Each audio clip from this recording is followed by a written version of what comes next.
నా పెళ్ళి మీకు తెలుసు, పనులుంటాయి, పంచుకోవాలి. ఒక్కొక్కరికి ఒక్కొక్క రెస్పాన్సిబిలిటీ అప్పచెప్తున్నాను. ఆ డీటెయిల్స్ ఈ ఫైల్లో ఉన్నాయి. ఏది మిస్ అవ్వకుండా చూసుకోండి. ఓకే? అడగండి.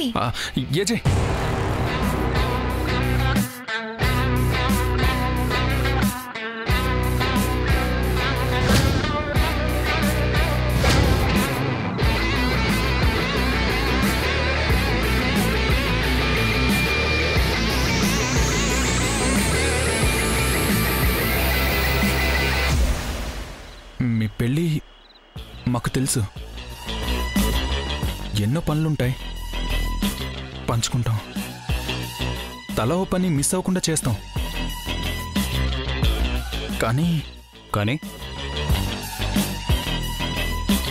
ఆ భానుమతి గురించి మీకు తెలిసి కూడా ఏం తెలుసు? నాకేం తెలుసు అని మీకు తెలుసు? మీకు ఆ అమ్మాయి తగిన భార్య అనుకుంటున్నారా? అవును, అనుకుంటున్నాను. ఏంటి ప్రాబ్లం? మీకేంటి ప్రాబ్లం?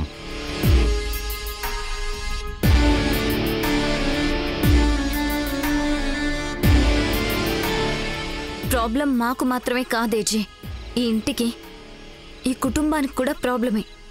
ఆ భానుమతికి అత్తగా ఉండడానికి ఎలాంటి అర్హత లేదు. ఇంత పెద్ద ఇంటిని సరిదిద్దగలిగే తెలివితేటలు కూడా లేవు.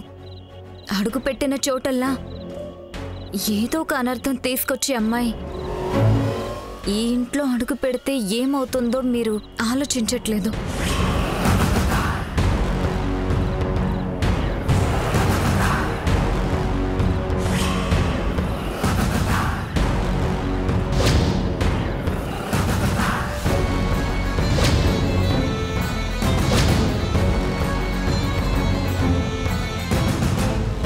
ఇప్పటి వరకు మీరు చెప్పిందల్లా చేశాం. మీ మాటకి మేము ఎదురు చెప్పలేదు. మా అందరికీ నచ్చని అమ్మాయి మీ ఒక్కరికి ఎందుకు నచ్చిందో మాకు అర్థం కావడం లేదు. ఈ కుటుంబం క్షేమం కోసం మేమంతా మీ నిర్ణయాన్ని వ్యతిరేకించక తప్పడం లేదు.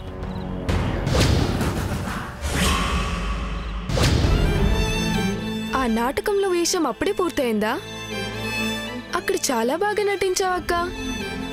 అసలు పెళ్లి కూతురు వేషం వేసింది నువ్వేనా అని ఎంత ఆశ్చర్యంగా ఉందో తెలుసా? ఇష్టం లేని పెళ్లికి బొమ్మల పెళ్లిలో పెళ్లి కూతురు బొమ్మల భలే కూర్చున్నావక్క.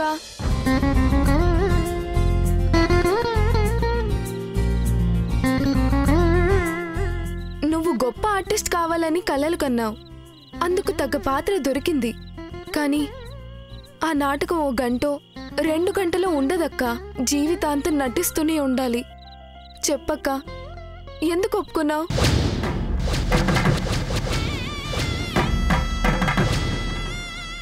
ఈ రోజు దాకా నీ వల్ల జరిగిన తప్పులన్నీ నువ్వు కావాలని చేసినవి కాదు.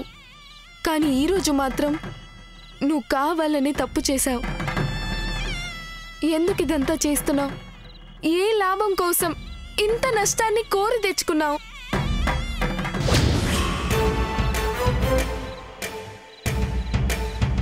ఈ ఇంట్లో నా నిర్ణయాన్ని కాదనేవాళ్ళు, నేను తీసుకున్న నిర్ణయాన్ని తప్పు పట్టేవాళ్ళు ఎవ్వరూ ఉండకూడదు.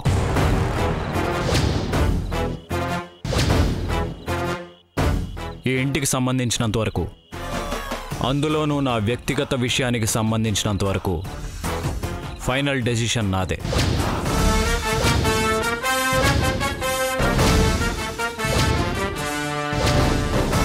మీకెవరికి ఇష్టం ఉన్నా లేకపోయినా నాకు నచ్చిందే చేస్తాను. అయినా నాకు భార్య కావాలని నేను అనుకోకముందే మీకు అత్త కావాలని చాలాసార్లు ఇంట్లో ఫ్యాషన్ పెరేడ్ పెట్టారు. చాలామందిని చూపించారు. కానీ ఏం చేశారు? మీ వల్ల కాలేదు. అతని ఎలాంటి వాడో తెలుసు. అయినా రెండో భార్యగా ఉండడానికి ఒప్పుకున్నావు. ఆ ముగ్గురు కోడళ్ళకి ఎంత అహంకారం ఉందో తెలుసు. అయినా వాళ్ళకి అత్తగా వెళ్ళడానికి సిద్ధపడ్డా. ఎందుకింత తొందరపడ్డా? చెప్పక్క, చెప్పు. ఏం తెలుసుకోవాలి నువ్వు? నిజమా అబద్ధమా? ఏం చెప్పాలి నీకు? మంచి గురించా చెడు గురించా? అయితే విను. ఈ పెళ్లి జరిగితే అందరికీ మంచి జరుగుతుంది. మరి నీకు?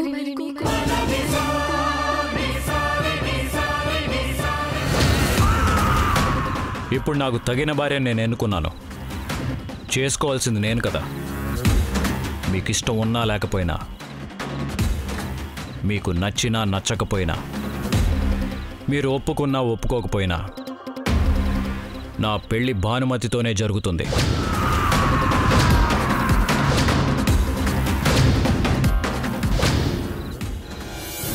ఈ పిల్లకు పెళ్ళే కాదు, ఏ సంబంధము రాదు అని అంతా అన్నారు కదా.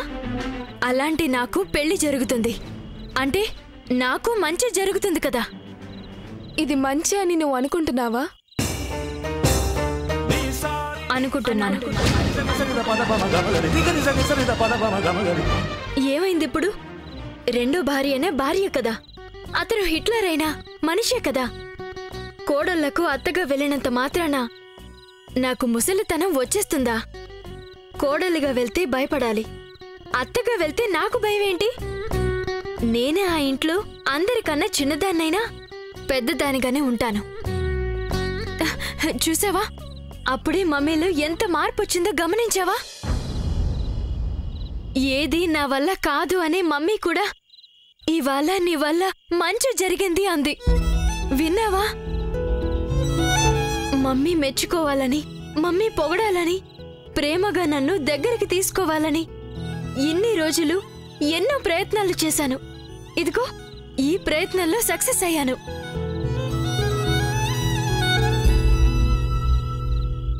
నువ్వేదో దాస్తున్నావు.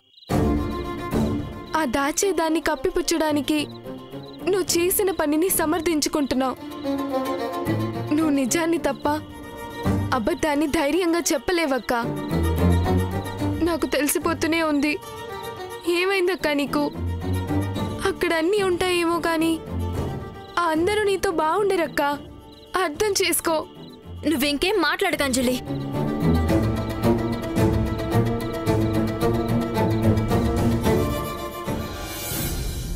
మీరు రాకముందు ఈ ఇంటి నేనే చూసుకున్నాను. తండ్రిగా వీళ్ళ ముగ్గురిని పెంచి పోషించాను, ప్రయోజకుల్ని చేశాను. ఇక ముందు కూడా ఈ ఇంటి గురించి నేను పట్టించుకుంటాను. మీ అందరి యోగక్షేమాలు నేను చూసుకుంటాను. నా యోగక్షేమాలు కూడా నేను చూసుకుంటాను. కాబట్టి నా విషయంలో జోక్యం చేసుకోకుండా మీ బాధ్యత మీరు సరిగ్గా పూర్తి చేయండి.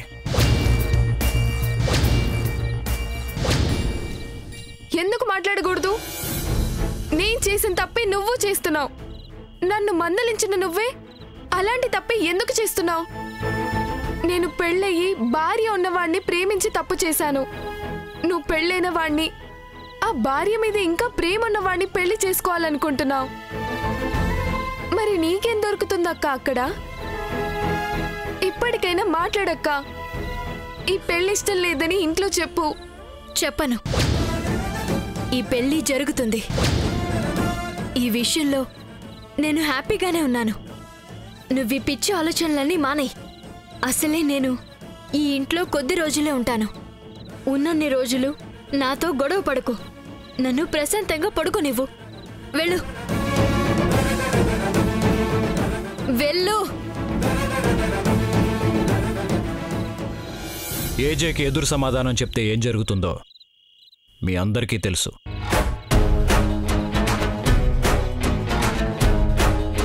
మీ భార్యల ఇష్టాయిష్టాలని మీవిగా మార్చుకోకండి.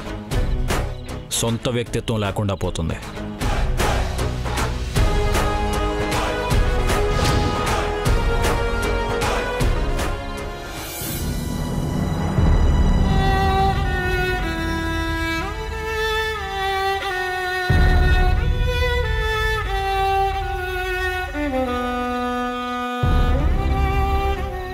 మాట్లాడినవన్నీ నిజాలే అంజలి. నేను మాట్లాడినవన్నీ అబద్ధాలే. మంచి చెడు నాకు తెలుసు.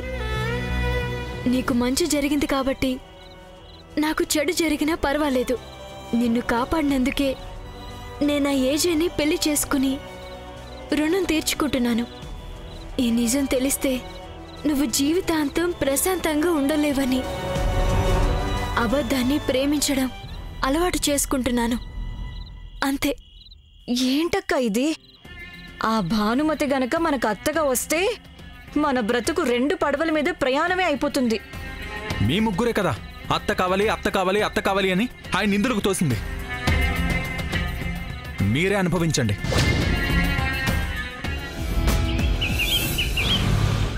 అయ్యో, మేము ఉండుంటే బాగుండేది. మంచి అకేషన్ మిస్ అయ్యాం. సరే, నా తరపు నేజేకి కంగ్రాట్స్ చెప్పు చిత్ర. బాయ్. ఎవరితో? చిత్రతో. ఏమంటుంది? ఏజే పెళ్లి ఖాయమైందంట.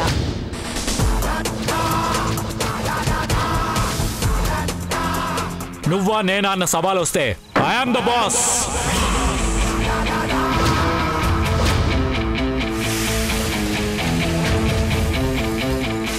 తెలుసు. ఆ విషయం తెలిసే లోపే హనీమూన్ పేరుతో మనల్ని సిమ్లా పంపించాడు. ఏజే మంచి పని చేశాడు కదా. ఏదో తప్పు చేసినట్టు నిష్ఠూరంగా అంటారేంటి? లేదంటే ఇంత డబ్బు ఎవరైనా ఎందుకు పెడతారు?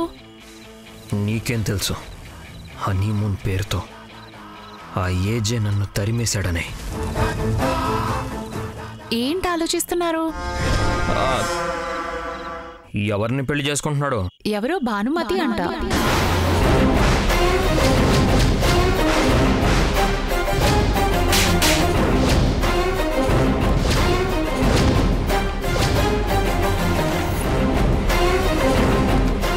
భానుమతి? ఏ భానుమతి? మీకు తెలుసా భానుమతి? నాకేం తెలుసు? తెలీదు. అంజలి విషయంలో భానుకి ఏజే హెల్ప్ చేసింది ఇందుకేనా? భాను ఏజేని పెళ్లి చేసుకుంటే ఇంకా లైఫ్లో అంజలి జోలికి వెళ్ళనివ్వడు.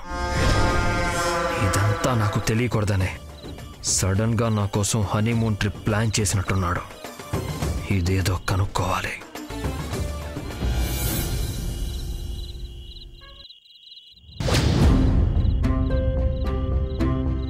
నాతో కలిసి ప్రయాణం చేయాలనుకునే మనిషి ఈ దారిలోనే నడవాలి. ఈ గాజు పెంకుల మీదే నడుస్తూ రావాలి.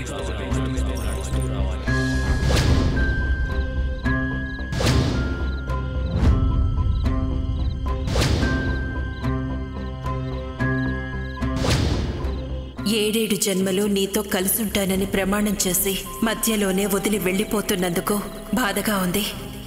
నన్ను మర్చిపోలేకపోయినా గుర్తొచ్చిన ప్రతిసారి బాధపడకుండా ఉంటావని ఆలోచించి ఈ ఆఖరి ఉత్తరం పంపిస్తున్నాను. నువ్వు మంచి అమ్మాయిని చూసి పెళ్లి చేసుకోవాలి. ఇది నా చివరి కోరిక. నేను మళ్ళీ పెళ్లి చేసుకోవడానికి ఒప్పుకుంటున్నాను. ఈ ఇంటికి కోడల్ని ఈ ఇంటి కోడలే సెలెక్ట్ చేస్తుంది. నేను ఈ అమ్మాయిని పెళ్లి చేసుకుంటాను. ప్రవల్లికలా ప్రేమించే వాళ్ళు దొరక్కపోవచ్చు, కానీ భార్యగా ప్రేమించే అమ్మాయి మాత్రం తప్పకుండా దొరుకుతుంది. నేను పెళ్లి చేసుకుంటాను.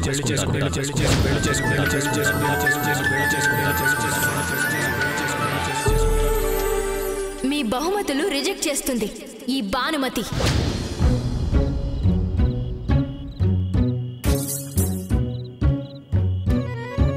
అంతేగాని నేను మాత్రం మిమ్మల్ని పెళ్లి చేసుకోలేను.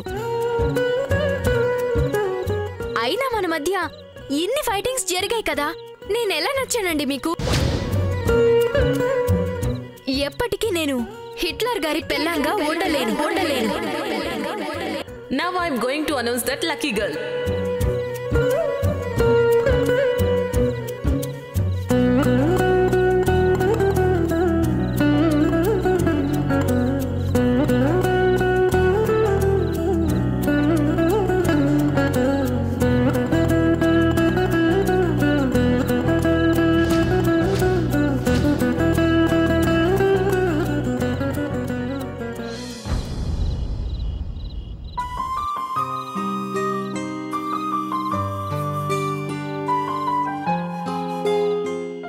ఆలోచిస్తున్నావేజే?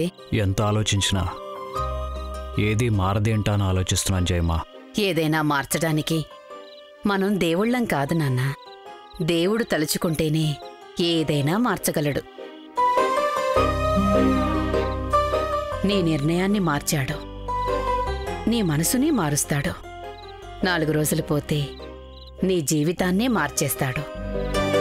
నీ ఒంటరితనం పోయేలా చేస్తాడు. నాకు తెలుసు నువ్వీ పెళ్ళి ప్రవల్లిక చివరి కోరిక తీర్చడం కోసమే చేసుకుంటున్నావని. నీ జీవితంలోకి ఇంకొక అమ్మాయి రావాలని ఆ దేవుడెప్పుడో రాసిపెట్టి ప్రవల్లిక చేత ఆ చివరి ఉత్తరం రాయించాడు.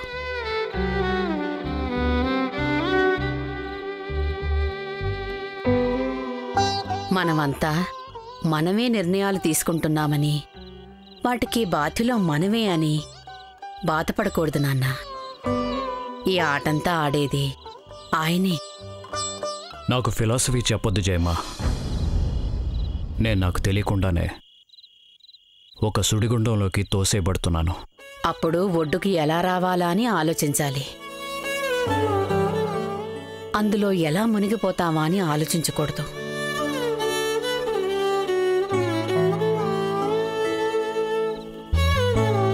ఇప్పుడు నువ్వు పెళ్లి చేసుకుంటున్నావంటే 10 మంది 10 రకాలుగా అనుకోవచ్చు. ఆ 10 మంది నీ ఒంటరితనాన్ని పోగొట్టలేరు నాన్న. ఇదిగో, ఇది నీ దగ్గరుంచు.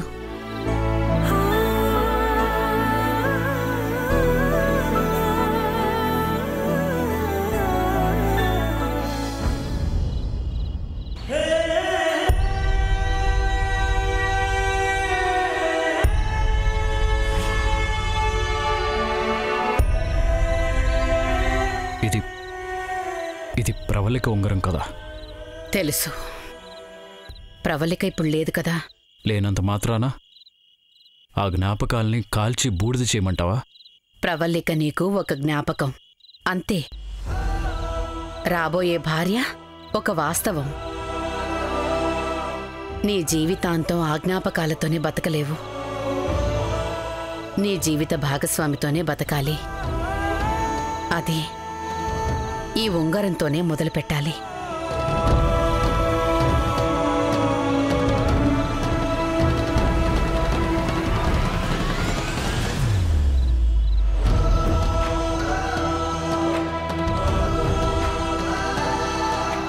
ఎంగేజ్మెంట్లో ఇదే ఉంగరాన్ని నువ్వు భాను వేలికి తొడగాలి.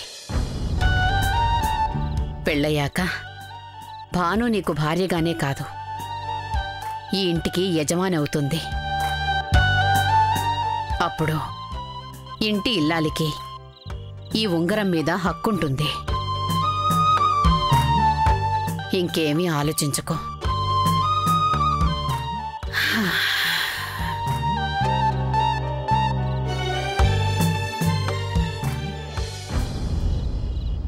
అందరికీ ఏం తెలుస్తుంది మన ప్రేమ గురించి?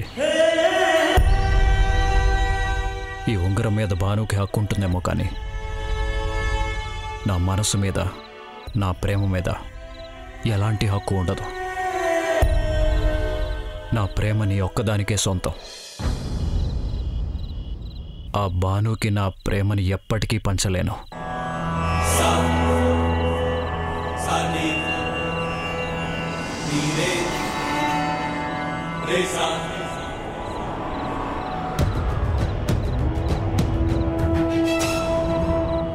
ఏమంటున్నాడో? ప్రవళిక కోసమే భానుని పెళ్లి చేసుకుంటున్నాడు అనుకున్నాను గాని జీవితాంతం భానుని ప్రేమించలేను అంటాడేంటి?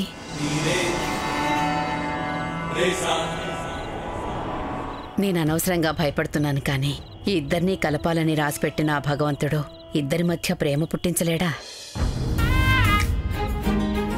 పిచ్చి తండ్రి, అంతా నీ చేతుల్లోనే ఉందనుకుంటున్నావు. నిన్నెంతకాలం మోసిన ఆ దేవుడు ఎవరి ఒడిలో పడేయాలో వాళ్ల ఒడిలోనే పడేస్తున్నాడు. ఆ గడుసు పిల్ల భానుమతి దగ్గర నీ పప్పులేం ఉడకం.